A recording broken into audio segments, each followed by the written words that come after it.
What if I told you that the greatest army of Crusaders was destroyed not by swords, but by the sun, thirst, and smoke?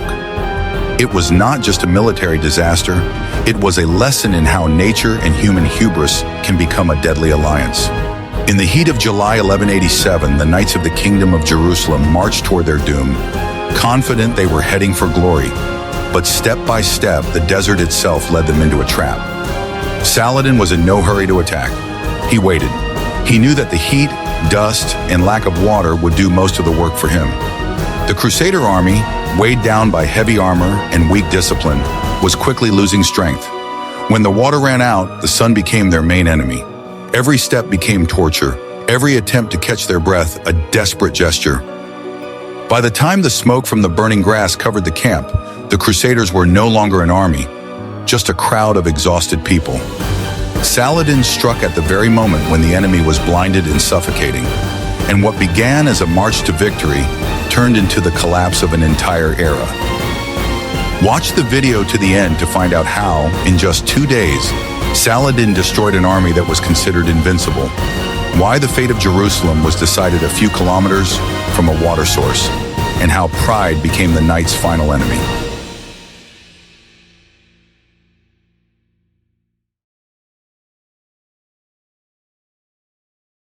I will reveal one of the most important secrets. The Kingdom of Jerusalem fell not only because of external enemies such as Saladin. In fact, internal conflicts that destroyed it from within played a much greater role in its downfall. The political climate in the kingdom was extremely unstable and tense. Disagreements between influential factions, power struggles, and the personal ambitions of the powerful led to the kingdom being on the brink of destruction long before Saladin delivered the decisive blow. External threats only served as a catalyst for processes that were already underway internally. When King Baldwin IV, known for his bravery and leadership qualities, passed away, the kingdom found itself in a difficult position. He left behind a throne occupied by a young and weak heir. Baldwin's nephew, who was supposed to become the new ruler, was not strong enough to cope with the challenges of the time. His reign was short-lived, and soon the throne passed to Guy de Lusignan. This man became king not because of his merits or political authority, but because of his marriage to Baldwin's sister. Guy had neither the charisma nor the willpower to hold such an important position. His coronation was not universally recognized and caused a rift among the nobility from the very beginning. His weakness as a ruler quickly became apparent, which only exacerbated the kingdom's problems. One of Guy's most influential and powerful opponents was Raymond III, Count of Tripoli. Raymond was born and raised in the Holy Land, and therefore understood local politics better than anyone else. He was one of the richest and most powerful barons and, unlike Guy, was respected among the other aristocrats. Raymond believed that relations with Saladin should be more pragmatic. He believed in the need for truces that would ensure peace and stability in the region, and was opposed to the idea of open warfare. Raymond considered Guy incapable of handling the situation, and therefore underestimated him as a ruler. This led to him and Guy becoming fierce enemies, and a bitter struggle for influence in the kingdom broke out. As a result of this confrontation, two rival factions formed in Jerusalem. One supported the king, and the other sided with Raymond. The royal faction supporting Guy consisted mainly of newly arrived European knights seeking glory and wealth.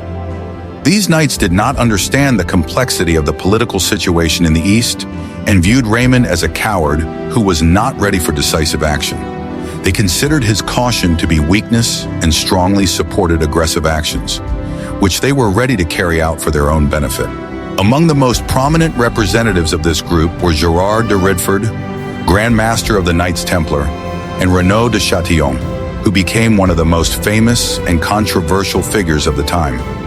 These men had a personal dislike for Raymond and used their king to push him into war with Saladin. Their influence on Guy was significant, and this only worsened the situation in the kingdom. Renaud de Chatillon, in turn, became a key figure in this political conflict. He was the owner of Kerak, a strategically important castle that controlled the caravan routes between Egypt and Syria. This castle was very important for trade and supplies, and Renaud knew this very well. He was known for his reckless bravery and fearlessness in the face of danger. Renaud did not take the truce with Saladin seriously. For him, it was only a temporary obstacle that could be ignored for personal gain. He repeatedly violated the truce by raiding Muslim caravans, and each time he received enormous spoils. However, such actions, of course, had far-reaching consequences. Saladin, who was a strategist and distinguished himself by his political maturity, soon used Renault's reckless aggression as a pretext for starting a new war. The most destructive of all of Renault's actions was his attack on a Muslim caravan that was protected by the existing truce. This attack was an insult to Saladin and gave him the necessary excuse to act. As a result of Renault's violation of the truce, Saladin had a legitimate basis for declaring a holy war on the entire Kingdom of Jerusalem. In his eyes, this was not simply a violation of the treaty, but an insult to all the principles on which his own political course was based. The attack brought enormous spoils, but at the cost of destroying the last hopes for peace and stability in the kingdom. Upon learning of Renault's attack, Saladin demanded that Guy punish his vassal and return the stolen property. However, Guy found himself in a difficult situation. He was unable or unwilling to punish Renault, as he was one of his main supporters. This allowed Saladin to further strengthen his position. He swore that he would punish Renault for his actions and broken oaths, and was prepared to use all his political and military resources to achieve this goal. Meanwhile, Count Raymond, observing the collapse of the situation, decided to conclude a separate truce with Saladin. This was his way of protecting his own territories and preserving his lands from threat. From Raymond's point of view, it was a logical and reasonable step that allowed him to secure his future. However, at the court in Jerusalem, this decision was perceived as treason. Gerard de Ridford, who was on the king's side at the time, actively used this information to turn Guy against Raymond. Soon the kingdom was divided on both sides of this conflict, and the situation reached its climax. It was this internal fragmentation and inability to find common ground between the various factions that were the main reasons why the Crusader army was unable to fight effectively. The division within the kingdom prevented the development of a unified strategy, and ultimately, this played a role in the defeat. King Guy found himself torn between two camps, one that advocated caution and compromise, and another that demanded aggressive action. This internal struggle weakened the kingdom and made it vulnerable. Unlike Jerusalem, Saladin had been skillfully building his relations with the Muslim world for decades. By 1187, he had become the sole ruler of Egypt, Syria, and part of Mesopotamia. He managed to unite all Muslim lands into one powerful army under his command. Saladin understood the importance of unity and was ready to use the differences among his enemies to achieve his goal. While the Kingdom of Jerusalem was fragmented, Saladin was ready to deliver a crushing blow and finally end the threat from the Crusaders. It was the internal conflicts in the Kingdom of Jerusalem that laid the foundation for the coming catastrophe. We would be very interested to hear your opinion. Do you think Jerusalem had a chance of surviving with such a level of internal conflict? Write about it in the comments, and don't forget to subscribe to the channel so you don't miss our next investigations into great battles. Are you ready to learn the truth about how Saladin's single strategic move led the entire Crusader army to its doom? Saladin understood that his main goal was not to capture castles, but to destroy the kingdom's field army. As long as this army, consisting of the world's best heavy cavalry, remained intact, the kingdom could hold out. But how could he lure it out of its fortified cities with their water sources? Saladin's problem was that the Crusaders rarely engaged in a general battle on unfavorable terms. Their tactic was to sit out in powerful fortresses such as Sepphoris, where there was water and supplies. A direct assault on such fortresses would be lengthy and cost Saladin enormous losses. He needed to lure the enemy out into the open. Saladin chose the city of Tiberias, located on the western shore of the Sea of Galilee, as bait. This choice was not accidental and was a brilliant psychological move. Tiberias was not just another city. It was the capital of the Principality of Galilee, the personal domain of Raymond of Tripoli, King Guy's main opponent. Saladin struck at the very heart of the lands of one of the leaders of the enemy faction. Moreover, Raymond's wife, Countess Eshiwa, was in the citadel of Tiberias. By besieging the city, Saladin put Raymond in an unbearable position. If the Count of Tripoli advised the army not to come to the rescue, his enemies would immediately accuse him of cowardice and treason, of being willing to sacrifice his own wife. It was a move that struck at both Raymond's honor and his political weight. For King Guy de Lusignan, the situation was no less complicated. Refusing to defend one of the kingdom's largest cities and rescue the wife of his most powerful vassal would be tantamount to admitting his own weakness. It would show everyone that the king was incapable of protecting his lands. The hawks at his court, eager for battle, would never have forgiven him for such inaction. At the end of June 1187, Saladin's army approached Tiberias and quickly took the city. The citadel, where Countess Eshua had taken refuge with a small garrison, continued to hold out, but its fall was only a matter of time. News of the siege immediately reached Jerusalem, and King Guy ordered the entire army of the kingdom to assemble. The troops converged on Sepphoris, the main gathering point for the Crusaders. The location was perfectly chosen. Sepphoris, or La Sephori, was a powerful fortress located on a hill, but its main advantage was its abundant water sources. The entire army, including thousands of horses, could stay there indefinitely without any supply problems. It was their safe base, their strategic stronghold. Saladin knew the geography of the region very well. He knew that between Sepphoris and Tiberias lay about 25 kilometers of sun-scorched waterless plateau.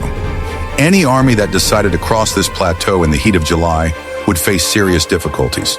His army, on the other hand, was comfortably located near the Sea of Galilee, with unlimited access to water. Saladin's plan was simple and devilishly effective. He deliberately created a crisis that the Crusader king could not fail to respond to. He had set the bait and now waited for the enemy to leave their safe, water-secured fortress and enter the territory controlled by Saladin. He offered battle on his terms, and the only question was whether the enemy would accept the challenge. Saladin had placed his chess pieces, and now it was King Guy's move. The question was, would they sacrifice their army to save one city? In the next chapter, we will see how reason and pride clashed in the royal tent, and a decision was made that would go down in history as one of the most fateful. What I am about to tell you took place behind closed doors. We reconstruct the very night when a suicidal decision was made that determined the fate of the Holy Land. On the evening of July 2nd, King Guy de Lusignan convened a military council in his tent in Sepphoris. The atmosphere was tense. Everyone understood that the very existence of the kingdom depended on the decision that was made. Raymond of Tripoli was the first to speak. As a man whose lands and wife were under threat, he had every moral right to do so. To the surprise of many, he spoke out strongly against the campaign. He urged the barons not to give in to Saladin's provocation. His arguments were cold and rational, devoid of emotion. Raymond declared that the army assembled in Sepphoris was the kingdom's only shield. To lose this army would mean losing everything. He said he was willing to sacrifice the city of Tiberias and even his own wife to save the kingdom. He understood perfectly well that Saladin would not harm a noble lady, counting on a rich ransom. He pointed out the obvious facts that the hawks preferred to ignore.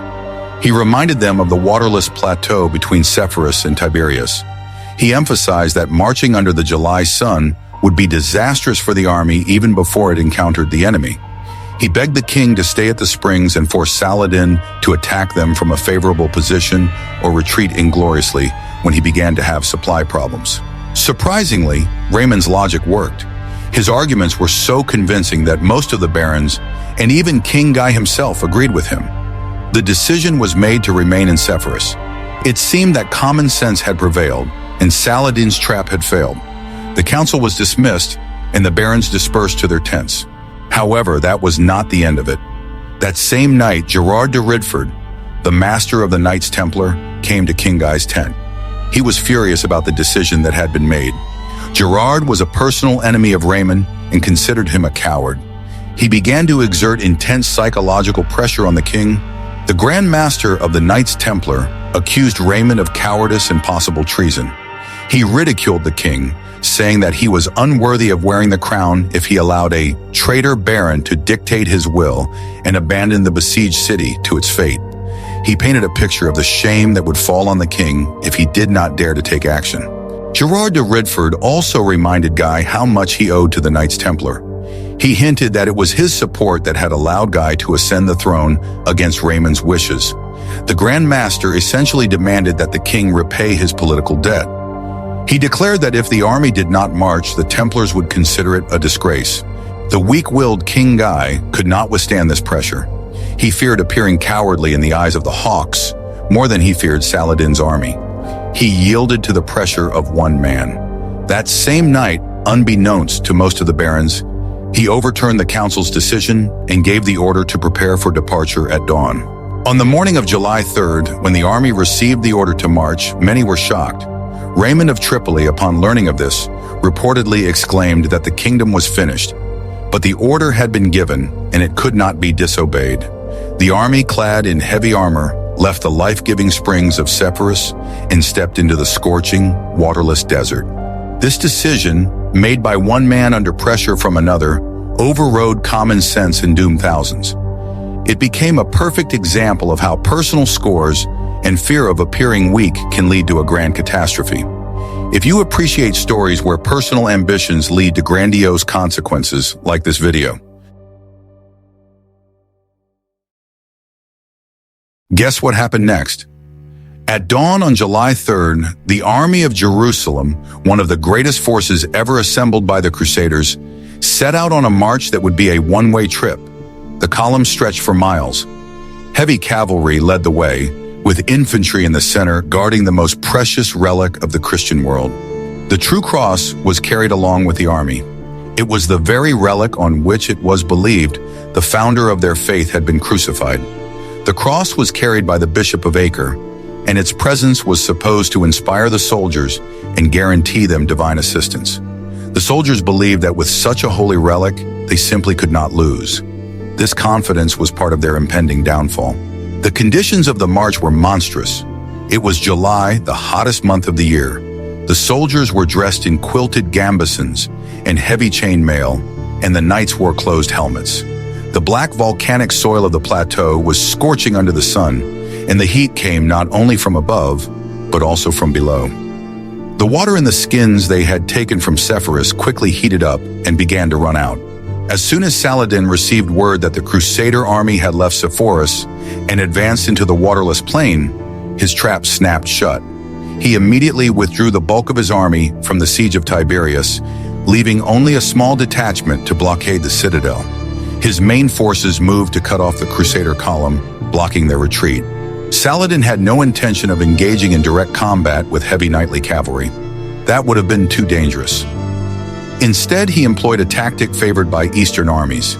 He threw his light cavalry, thousands of Turkic and Bedouin mounted archers, at the enemy. They were the ideal weapon for such terrain. The mounted archers swarmed around the slowly creeping column like an angry beehive. They did not approach within striking distance of the lances. Their tactic was to ride up, release a cloud of arrows at the infantry and horses, and immediately retreat before the heavy knights could organize a counterattack. It was an exhausting pursuit. For European knights whose strength lay in a single, powerful battering ram strike, such tactics were a real nightmare. They could not catch up with the light archers. Every attempt to counterattack only tired their horses and disrupted their formation. They were forced to simply move forward, taking damage and unable to retaliate. But their main enemy was not Saladin's army, but thirst. The constant attacks by archers greatly slowed their progress. The march, which was supposed to take one day, dragged on. By noon, the water in their skins was gone. The soldiers, exhausted by the heat, exertion, and dehydration, began to fall. Their mouths were dry and their tongues were swollen. By evening, the army was on the verge of collapse. The infantry, which suffered the most, began to lose discipline. Soldiers threw down their shields and weapons. Their only thought was water. They did not reach Tiberias. The commanders realized that it was impossible to reach the Sea of Galilee before nightfall. The army was forced to stop for the night in a completely dry place, on the slope of a hill with two peaks, known as the Horns of Hattin. They were completely surrounded by Saladin's army. In the distance, just a few kilometers away, they could see the blue expanse of the Sea of Galilee, but that path was cut off to them. They were trapped without a single drop of water. By evening, the army was broken, without ever having engaged in actual combat. They did not reach Tiberias, How were they going to survive the night without a single drop of water? In the next chapter, we will see how Saladin turned their camp into a cauldron of fire. By deciding to spend the night on the slopes of Hattin, the Crusader army signed its own death warrant. It was not a camp, but a temporary resting place of despair. The soldiers and knights collapsed to the ground, completely exhausted from the day's march. They did not even have the strength to set up a proper defensive perimeter.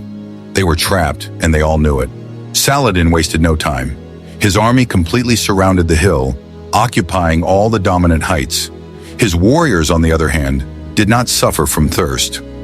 All night long, caravans of camels brought them water skins filled with fresh water from the Sea of Galilee. They were fresh and full of strength, while their enemies were dying of dehydration. The psychological pressure was unbearable. The Crusaders could see the lights of Saladin's camp in the distance and hear his soldiers celebrating. The Muslim warriors prayed loudly, beat drums, and shouted taunts.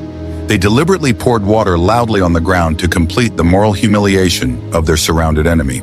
For people who had not drunk for many hours, these sounds were more terrifying than any weapon. Horses, also suffering from thirst, began to neigh loudly and fight. Chaos grew in the Crusaders' camp. Soldiers and knights spent the night in a state of semi-delirium, their thoughts occupied with only one thing: water. But Saladin had another test in store for them. He ordered his men to set fire to the dry bushes and grass that grew in abundance on the hillsides. Since Saladin's camp was on the windward side, the wind carried thick, acrid smoke straight to the Crusaders' positions. It was a brilliant and cruel tactical move. Now, in addition to the torment of thirst, they were suffocating. The soldiers were choking on the smoke, which stung their eyes and filled their lungs. The heat from the fire added to the already stifling July night. The air became hot and unbreathable. It was hell on earth, created by human hands. The army of Jerusalem did not sleep a wink all night.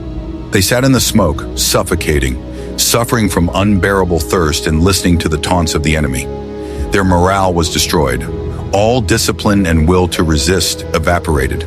Even the most hardened veterans realized that this was the end. By dawn on July 4th, all that remained of the great army of Crusaders was a rabble of exhausted men. Their lips were cracked, their eyes red from the smoke, and their bodies completely dehydrated. They could barely hold their weapons in their hands. They were defeated before the battle even began. In the morning, they had only one choice: try to break through to the water or die on that hill. King Guy and the barons gave the order to line up for a last desperate attack. But it was too late. Their army was only a shadow of the force that had left Sepphoris the day before. Saladin had been waiting for this moment. He saw the state of the enemy and knew that victory was in his hands. His soldiers were fresh, well-fed, and most importantly, well-hydrated. They were waiting for the order to finish off an enemy that nature had almost defeated for them. What if I told you that everything the Crusaders believed in collapsed in a single day? By the morning of July 4th, the battle was already lost. When the sun rose, it only exacerbated the suffering of those surrounded. King Guy ordered the infantry to cover the knights as they prepared for a desperate attempt to break through toward the Sea of Galilee. But the infantry, consisting mainly of militiamen, was completely demoralized. A night of thirst, smoke, and fear had broken their will. When they saw Saladin's army closing in, they disobeyed orders. Instead of defending the knights, thousands of infantrymen panicked and fled. They did not run towards the enemy, but up the slope toward the two peaks of the Horns of Hattin.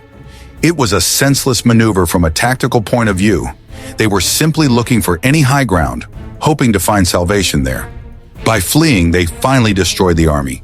King Guy begged them in vain to return to the ranks, but no one listened to him anymore. Left without infantry cover, the knightly cavalry became an easy target. Heavy cavalry is only strong in a ramming attack, and for this it needs momentum and the support of the infantry. Now they were just a static group of horsemen, surrounded on all sides. Saladin's mounted archers immediately took advantage of this, showering them with arrows. In this moment of despair, Raymond of Tripoli, who had been opposed to the march from the beginning, gathered his knights around him. He knew that the army was doomed. He led one last, desperate attack, directing it not toward the water, but toward where he knew troops from his native Tripoli were fighting for Saladin. Something strange happened that still causes controversy among historians. Saladin's troops in that sector, commanded by one of his generals, parted. They seemed to open a corridor, allowing Raymond and his small detachment to break through the encirclement. Whether this was Saladin's order or Raymond's old connections is unknown. Raymond of Tripoli escaped the trap. He did not stop and rode away from the battlefield. He saved his life, but his reputation was destroyed. For the rest of his life, he was haunted by the accusation that he had abandoned his king and army at a crucial moment. He fled to Tyre and from there to Tripoli, where he soon died. The knights remaining on the battlefield, seeing the flight of Raymond and the infantry, rallied around their last stronghold. It was the red tent of King Guy de Lusignan. Next to him was the bishop with the true cross. It was no longer a battle, but agony. The knights, including the king himself, Renaud de Chatillon, and the Grand Master of the Knights Templar, Gérard de Riedfort, dismounted. Their horses were either out of action or too weak. They prepared for their final battle, surrounding their king and their most sacred relic. Saladin watched the scene from a nearby hill. He ordered his troops to launch a general attack. Fresh, energetic warriors rushed up the small hill, where a handful of exhausted knights were desperately fighting back. The fate of the battle was decided. It was the end. But how exactly did Saladin achieve his final victory, and what happened to the captured relic? In the next chapter, we will learn about the fall of the True Cross. The final stage of the battle unfolded around the Red Royal Tent and the True Cross. For the Crusaders, the loss of this relic would be worse than military defeat. It would mean the loss of divine protection. Therefore, their last forces were thrown into its defense. The knights, standing shoulder to shoulder, formed a living ring around the shrine. Saladin's troops attacked the hill in waves. Saladin's son, Al-Afdal, who witnessed the battle, later recalled this moment. He wrote that the knights fought back with desperate bravery, several times throwing the attackers down the slope. But it was agony, not organized resistance.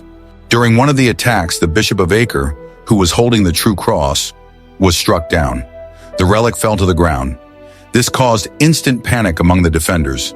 They understood that if the cross was captured, their cause would be lost for good.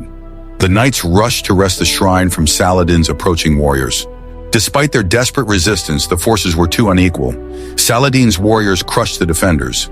In the chaos of battle, one of the Muslim warriors managed to seize the True Cross. The relic, in whose name the Crusades had been launched, was now in Saladin's hands. It was a turning point. The capture of the cross was immediately noticed by both sides. For Saladin's warriors, it was a triumph, confirmation of their righteousness. For the remaining Crusaders, it was a crushing blow. Their morale, already undermined by thirst and fatigue, collapsed completely. Resistance lost all meaning. Saladin himself later ordered the relic to be brought to him. The captured cross, encrusted with gold and precious stones, was displayed to his entire army amid cheers. Some sources report that it was carried across the battlefield upside down, which was the final humiliation for the defeated. With the fall of the relic, the last stronghold of resistance fell. Saladin's son recounted how he watched with delight as his father's warriors finally stormed the royal tent and knocked it down. This signaled the end of the battle. The resistance ceased. King Guy de Lusignan, Renaud de Chatillon, Gérard de Riedfort, and all the surviving barons and knights were taken prisoner. They threw their weapons to the ground. The greatest army of the Kingdom of Jerusalem ceased to exist. The field at Hattin was littered with discarded weapons, armor, and banners. Saladin dismounted from his horse and bowed down to the ground, giving thanks for the victory. It was not just a military success. It was a triumph of his faith in his strategy. He did not just defeat the enemy, he captured their main shrine and their king. The burning of the cross, mentioned in the title of our video, was, of course, symbolic. Saladin did not burn the relic. He captured it, which was much more important. It meant that divine fortune had turned away from the Crusaders. The victory was complete and unconditional. After the battle, high-ranking prisoners, including King Guy and Renaud de Chatillon, were brought to Saladin's tent. They were covered in dust, their armor had been removed, and they could barely stand on their feet from thirst and humiliation. The contrast between the victors and the vanquished was striking. Saladin sat surrounded by his emirs, calm and majestic. Saladin showed royal mercy. He saw the condition Guy de Lusignan was in and ordered a bowl of cool water to be brought to him. In Arab culture, offering water to a prisoner meant granting him life. It was a sacred gesture of hospitality that guaranteed safety. King Guy eagerly drank some of the water, and then, in accordance with European custom, passed the cup to Renaud de Chatillon, who was standing nearby. This gesture nearly cost the king his life. Saladin reacted immediately, turning to the interpreter. He ordered that it be clearly conveyed to the king that it was he, the king, who had given Renaud the water, not Saladin. The meaning of this was perfectly clear to everyone present. The guarantee of safety provided by the bowl of water applied only to the person to whom it was offered by the host of the tent. Saladin spared the life of King Guy, but he did not spare that of Renaud de Chatillon. The rules of hospitality did not apply to Renaud at that moment. Then Saladin turned to Renaud. He spoke calmly but firmly, listing all his crimes. He reminded him of his broken oaths, of his attack on the caravan during the truce, of his arrogance and cruelty. He reminded him of his own oath to personally punish the oathbreaker. Saladin offered Renaud a choice: convert to Islam or accept his fate. Renaud de Chatillon, true to himself, refused with contempt. He knew what awaited him. For Saladin, fulfilling his oath was a matter of honor, as important as victory in battle. Seeing Renaud's stubbornness, Saladin fulfilled his oath. Renaud de Chatillon was led out of the tent and met his end. He was the only one of the noble prisoners who was executed that day on Saladin's personal orders. It was not an act of cruelty, but an act of justice as the Sultan himself understood it. King Guy, seeing the fate of his comrade in arms, was terrified. He fell to his knees thinking he would be next. However, Saladin reassured him. He ordered the king to rise, telling him that kings do not kill kings. Guy de Lusignan's life was safe. It was important for Saladin to make this distinction. King Guy was a monarch who waged war, albeit incompetently. Renaud de Chatillon, in his eyes, was a robber and a perjurer who had violated the very foundations of honor. Mercy towards the king and severity towards Renaud were meant to show the whole world Saladin's justice. The captured barons and knights were also spared. A rich ransom awaited them. They were too valuable to be executed. But for one group of prisoners, Saladin had prepared a different, much darker fate. While Saladin showed mercy to the secular barons and King Guy, his attitude toward the orders of knights was completely different. Among the prisoners were several hundred Knights Templar and Hospitallers. These were not just soldiers. They were warrior monks who had sworn to wage eternal war against the infidels. Saladin and his advisors considered the members of these orders to be fanatics. They were the core of the Crusader army, its most professional, motivated, and uncompromising part. Unlike the barons who could make truces and own land, the Templars and Hospitallers existed only for war. From a pragmatic point of view, releasing them for ransom was pointless. They would immediately return to the ranks and continue fighting. They could not be forced to swear an oath not to fight, as their own faith forbade them to do so. Saladin saw them as a threat that had to be eliminated once and for all. After the king and barons had been taken away, Saladin delivered his verdict on the Knights of the Order.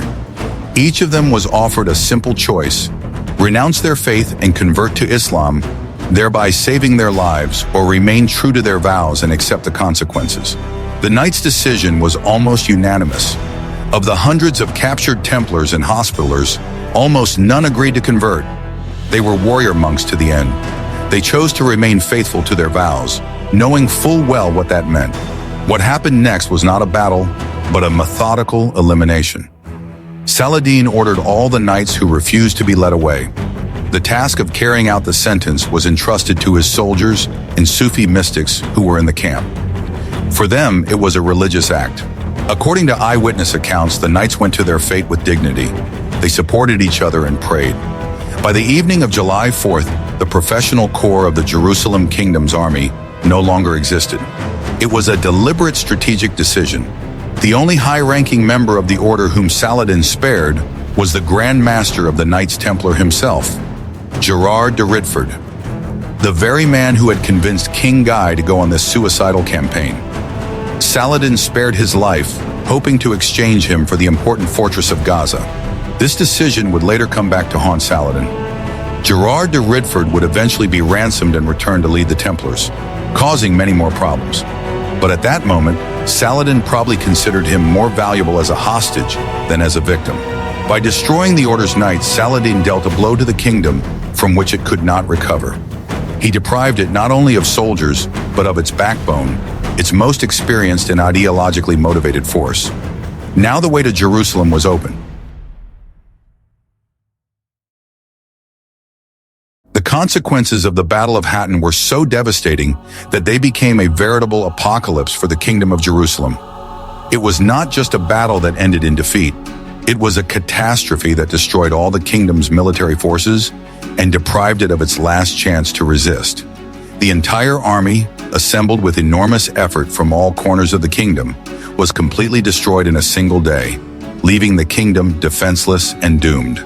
King Guy de Lusignan was taken prisoner, which meant not only physical defeat, but also the symbolic collapse of his power. Along with him, almost all the major barons and knights who made up the backbone of the ruling elite were taken prisoner. All the knight monks, such as those who served in the orders of the Templars and Hospitallers, were killed or captured. Thousands of infantrymen were either killed or scattered across deserted territories where they could offer no resistance.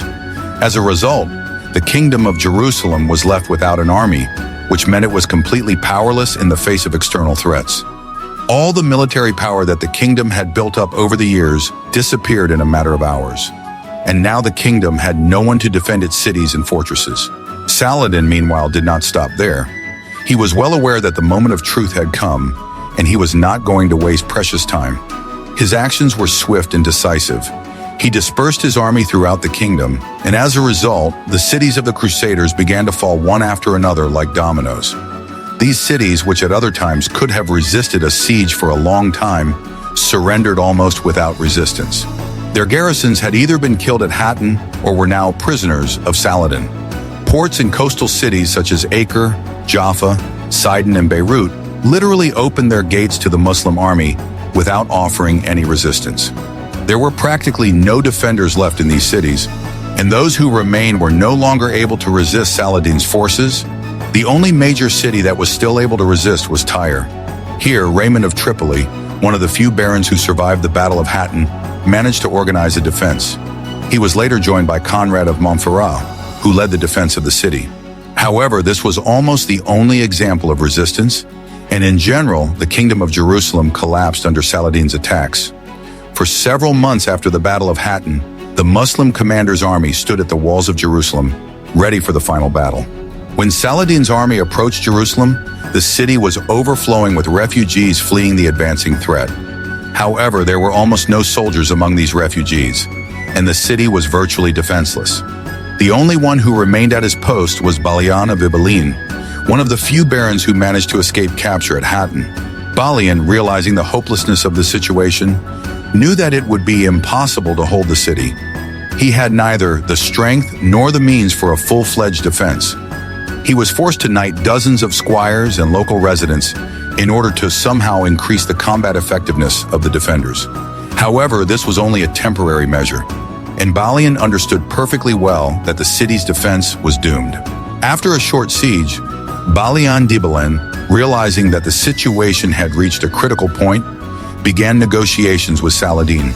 He threatened that if Saladin did not accept an honorable surrender, the defenders of Jerusalem would destroy the Muslim shrines in the city before perishing in a final battle.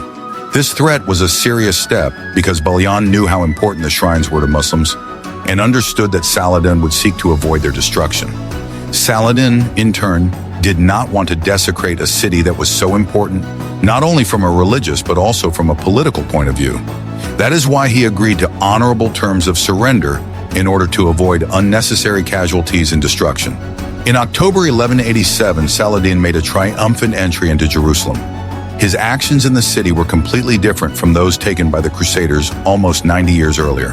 When the Crusaders captured Jerusalem in 1099, they carried out a brutal massacre of Muslims and Jews, killing thousands of civilians. In contrast, Saladin strictly forbade his troops from looting and harming the city's inhabitants. The Christian population was allowed to leave the city for a small ransom. Saladin's decision was a striking example of his mercy and political maturity, as well as an indicator of the contrast between his rule and the cruel methods of the Crusaders. Thus, the Battle of Hattin, which was the result of one of the most fateful mistakes made in the tent at Sepphoris, played a decisive role in the fall of Jerusalem. This defeat marked the end of the First Kingdom of Jerusalem and shook the whole of Europe. The catastrophe that followed Hattin was the main reason for the start of the Third Crusade. Saladin's victory not only restored Islamic control over Jerusalem, but also permanently changed the political landscape of the region, leaving a deep mark on history. We can see that the Battle of Hattin was no ordinary battle. It was a brilliant strategic operation in which psychology, geography, and logistics proved more important than steel. Saladin did not simply defeat the enemy army, he forced it to destroy itself. Saladin used his enemy's arrogance and internal strife as weapons. He lured them into a trap from which there was no escape and let the sun and thirst do most of the work for him. It was a triumph of intelligence, patience, and perfect knowledge of the terrain. The fall of Jerusalem was a direct consequence of that one day. This battle forever changed the balance of power in the Middle East, becoming Saladin's greatest victory and the most devastating catastrophe in the history of the Crusades. What other great battles or brilliant commanders would you like to see on our channel? Leave your suggestions in the comments, and don't forget to subscribe so you don't miss our next episodes.